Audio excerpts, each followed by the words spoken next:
घर पर बनाइए पिज़्ज़ा रोटी बड़ी आसानी से। एक बार बनाकर फ्रिज में रख दीजिए, 5-6 दिन ये चल जाती हैं। फिर जब मन करे घर पर ही बच्चों को पिज़्ज़ा बनाकर खिलाइए। पिज़्ज़ा बेस बनाने के लिए हमने 1 कटोरी मैदा ली है, इसको हम छान लेते हैं। इतनी मैदा में 2 बड़े साइज का पिज़्ज़ा बेस या 4 मिनी साइज का पिज़्ज़ा बेस बनकर आराम से तैयार हो जाएगा। अब हम इसमें 1 छोटी चम्मच बेकिंग पाउडर की डाल देते हैं। आधा छोटा चम्मच बेकिंग सोडा, इसको हम कुकिंग सोडा भी कहते हैं, इसको भी डाल देते हैं। छन्नी कर लेते हैं, इसमें अगर कोई गुठली होगी तो वो निकल जाएगी। अब मैदा में 1 छोटा चम्मच नमक, 5-6 कलियां बारीक कटी हुई लहसुन की, ये ऑप्शनल है, चाहे तो डाल सकते हैं। आधा छोटा चम्मच चिली फ्लेक्स, 1 छोटा चम्मच चीनी और 1 छोटा चम्मच तेल, ये टीस्पून चम्मच है जिससे हम खाना खाते हैं, ये डाल देते हैं। मिक्स कर देते हैं। फ्रेंड, मैं यहाँ गार्लिक फ्लेवर का पिज़्ज़ा बेस बना रही हूँ, इसलिए हमने गार्लिक डाली है। आप चाहें तो डालें, ना चाहें तो ना डालें। अब हम ले रहे हैं 1 छोटी कटोरी दही। इसी दही से हमें इसको गूँथना है। तो ये ताज़ा दही है, खट्टा नहीं है। तो अब हम गूँथना शुरू करते हैं। पहले अच्छी तरह से हम दही को मिक्स कर लेते हैं। जितनी ज़रूरत पड़ेगी उतना दही हम फिर से डाल लेते हैं और फिर से मिक्स कर लेते हैं। तो अब हम इसका आटा लगाते हैं। थोड़ा सा सॉफ्ट आटा ही लगाना है, हार्ड आटा पिज़्ज़ा बेस में नहीं बनाया जाता है। अब थोड़ा थोड़ा पानी का छींटा देकर हम इसका स्मूथ डो बनाकर तैयार कर लेते हैं। ये मैदे का डो है, इसलिए हाथों में चिपकता भी है, तो हम तेल लगा लेंगे थोड़ा सा हाथों में और फिर से इसको मस लेंगे। आप देख सकते हैं हमने इतना नरम आटा बनाकर तैयार किया है। ये अभी थोड़ा चिपक रहा है, इसलिए हम थोड़ा सा सूखा मैदा भी लपेट देते हैं और 1-2 बार इसको रोल कर देते हैं जिससे कि चिपके ना। पॉलीथीन में हम रख देते हैं 10 मिनट के लिए रेस्ट करने के लिए। तो जब तक आटा हमारा फूलने के लिए 10 मिनट के लिए रेस्ट कर रहा है, तब तक हम सब्जियां काट कर तैयार कर लेते हैं।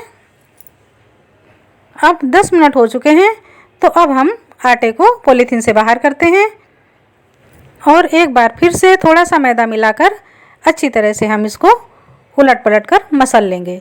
ये देखिए, इस तरह से हम मैदा को घुमा लेते हैं जिससे कि हमारा पिज़्ज़ा बेस स्मूथ बने। तो अब हम इसकी लोइयाँ कट कर लेते हैं। अपने हिसाब से छोटी या बड़ी आप कट कर सकते हैं। यहाँ मैं मिनी पिज़्ज़ा बेस के लिए छोटी छोटी लोइयाँ कट कर रही हूँ। तो अब मैदा लगाकर पिज़्ज़ा बेस की रोटी बेल लेते हैं।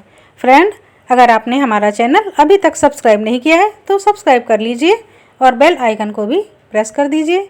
ये देखिए, रोटी हमने बेल कर तैयार कर ली है। रोटी थोड़ी सी मोटी होती है और ये थोड़ी सी फूलेगी भी। तो इस तरह से हमने सारे पिज़्ज़ा बेस की रोटियां बना ली हैं। अब हम इनको तवे में सेंकते हैं।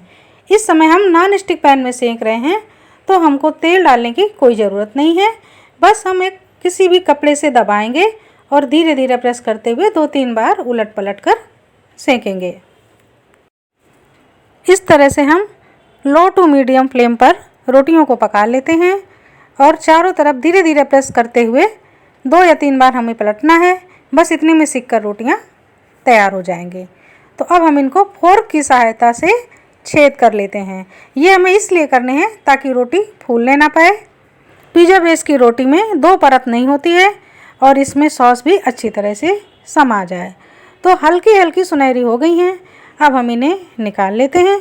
इसी तरह से हमें सारे पिज़्ज़ा बेस बनाकर तैयार कर लेने हैं। अभी हमने पिज़्ज़ा रोटी को हल्का पकाया है, बटर भी नहीं डाला है, लेकिन जब हम पिज़्ज़ा बनाएंगे तो एक बार इनको फिर से पकाना पड़ेगा। तो ये देखिए कितनी बढ़िया पिज़्ज़ा बेस बनकर तैयार हुए हैं। आप इनको बनाकर घर पर रख सकते हैं और 5 से 6 दिन ये फ्रेश रहते हैं। जब चाहें तब बच्चों को पिज़्ज़ा बनाकर खिला सकते हैं। तो इस तरह से आपका पिज़्ज़ा बेस बनाने का समय भी बच जाएगा और बच्चों की इच्छाएं भी हम पूरी कर सकते हैं। तो ये देखिए, अब हम पिज़्ज़ा बेस से पिज़्ज़ा बनाना शुरू करते हैं। पिज़्ज़ा की शुरुआत होती है पिज़्ज़ा सॉस से, तो पिज़्ज़ा सॉस बनाकर पहले तैयार कर लेते हैं। तो यहाँ हमने एक कटोरी में टोमेटो सॉस ले लिया और अब हम इसमें जितना टोमेटो सॉस है उसकी आधी शेजवान चटनी मिला देते हैं। तो इस तरह के पैकेट शेजवान चटनी के आते हैं, वो आप लेकर डाल सकते हैं। आधा छोटा नींबू का रस, 1/4 छोटा चम्मच नमक, 5-6 कलियां लहसुन की, ये हमने बारीक काट ली हैं, इनको भी डाल देते हैं। चौथाई छोटा चम्मच चिली फ्लेक्स, चौथाई छोटा चम्मच ऑरिगेनो इनको डाल देते हैं। और अब आधा छोटा चम्मच बटर इसी में ऐड कर देते हैं और अब हम इन्हें अच्छी तरह से मिक्स कर लेते हैं। अब हमारा पिज़्ज़ा सॉस बनकर तैयार हो गया। तो ये देखिए, इस तरह से हम घर में आसानी से पिज़्ज़ा सॉस बना सकते हैं। और इधर हमने सब्जियां भी काट कर तैयार कर ली हैं। प्याज, शिमला मिर्च, पनीर, हरी मिर्च और ये ग्रीन शिमला मिर्च है। सब्जियों को हम अपने हिसाब से कम या ज़्यादा कर सकते हैं। कोई दूसरी सब्जी पसंद हो तो उसको भी ले सकते हैं।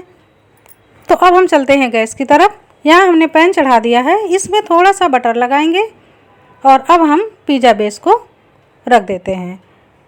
ये देखिए, अब हम बने बनाए पिज़्ज़ा बेस को दोनों तरफ से बटर से सेंक लेंगे।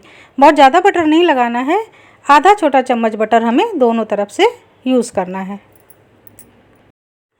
इसी तरह से 2-3 मिनट हम बटर को लगाकर उलटकर पलटकर पिज़्ज़ा को पका लेते हैं। फ्लेम को हम स्लो रखेंगे। पिज़्ज़ा रोटी सिककर तैयार हो गई है। तो अब हम इसको गैस से उतार लेते हैं और टॉपिंग करना शुरू करते हैं। तो सबसे पहले पिज़्ज़ा बेस पर हम पिज़्ज़ा सॉस लगाएंगे।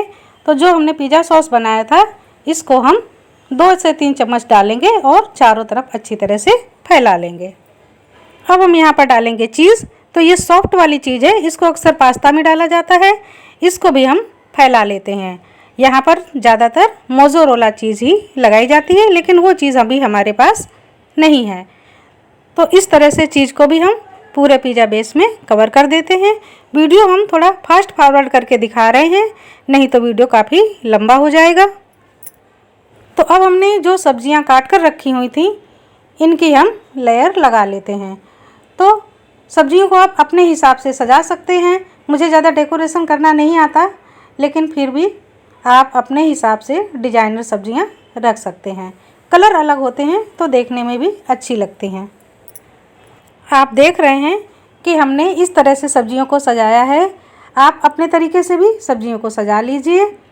और अगर आपको मशरूम, कॉर्न या अपनी कोई भी मनपसंद सब्जी ऐड करनी है तो आप वो भी डाल सकते हैं। थोड़ा स्पाइसी करने के लिए हमने यहाँ हरी मिर्च डाल दी, पनीर के टुकड़े लगा दिए, इनसे फ्लेवर ज़्यादा अच्छा हो जाता है।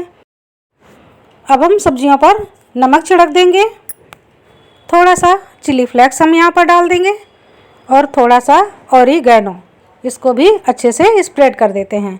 आप चाहें तो यहाँ पर काली मिर्च का पाउडर भी डाल सकते हैं। अब हम यहाँ जगह जगह चीज़ को रख देते हैं। ये सॉफ्ट चीज़ है इसलिए हम इसको क्रश नहीं कर पा रहे हैं, इसलिए हमने चीज़ को अलग अलग जगह पर रख दिया। तो अब बिल्कुल धीमी आंच पर हमें इसको पकाना है। रख देते हैं गैस पर और एक थाली से हम कवर कर लेते हैं। ये थाली में किनारे थोड़े ऊंचे हैं, इसलिए मैं थाली से कवर कर रही हूँ और 7-8 मिनट के बाद एक बार चेक कर लेती हूँ। 7 से 8 मिनट हो गए हैं। अब खोलकर हम पिज़्ज़ा को देख लेते हैं। ये देखिए, पिज़्ज़ा बनकर तैयार हो गया है। थोड़ा सा इधर उधर फिसल गया है, इसको सेट कर लेते हैं और अब हम प्लेट में निकाल कर अलग रखते हैं। तो चलिए अब हम दिखाते हैं पिज़्ज़ा को काट कर। तो अब हम पिज़्ज़ा को काट लेते हैं। ये देखिए, इस तरह से हमने पिज़्ज़ा को काट लिया और बहुत अच्छा पिज़्ज़ा बनकर तैयार हुआ है। ज़रूरी नहीं है कि हर बार मार्केट से ही पिज़्ज़ा आए, घर में बनाकर खिलाइए तो मन को तो सुकून मिलता ही है और बच्चों को सब कुछ फ्रेश भी मिलता है। तो फ्रेंड, अगर आपको मेरी ये पिज़्ज़ा की रेसिपी अच्छी लगी हो तो लाइक, शेयर, कमेंट ज़रूर कीजिए और एक बार अपनी फैमिली में इसको बनाकर ज़रूर खिलाइए, जिससे मुझे कोई और नई रेसिपी बनाने का हौसला मिल सके। तो इस रेसिपी को आप एंजॉय कीजिए। मिलती हूँ नेक्स्ट वीडियो में नेक्स्ट रेसिपी के साथ। तब तक के लिए नमस्कार।